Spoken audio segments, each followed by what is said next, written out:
तेरा संस्कार तेरे दादा परदादा के बेरी से तेरा संस्कार खराब है। तेरे घर में संस्कार देने वाला कोई आदमी पैदा ही नहीं हुआ कि तू इतने फालतू बात।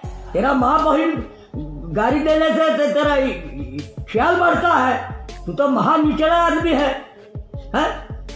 किसी कलाकार के किसी आदमी के गाली देने से तेरे को क्या मिलता है? तेरा संस्कार ठीक। नमस्कार दोस्तों, अपनी बहू के ऊपर गंदा बयान सुनकर तान्या झा के ऊपर खेसारी लाल यादव के पिता मंगरू यादव आग बबूला हो गए हैं। आप सभी तो जानते हैं, चर्चा में बने रहने के लिए तान्या झा अनाप शनाप बकती रहती है। इस बार उसने खेसारी लाल यादव की पत्नी के ऊपर बहुत गंदा बयान दिया है, जिसको लेकर भोजपुरी इंडस्ट्री में एक आग सी लग गई है। इसी बात के कारण खेसारी लाल यादव के पिता मंगरू यादव काफ़ी भड़के हुए दिखाई दिए।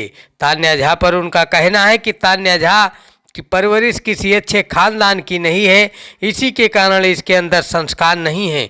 इसलिए एक लड़की होकर भी यह अनाप शनाप अंट-संट बकती रहती है। एक लड़की होकर इस प्रकार के बयान देना एक संस्कार की निशानी नहीं है।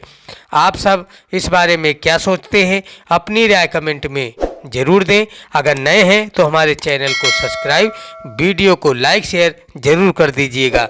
धन्यवाद।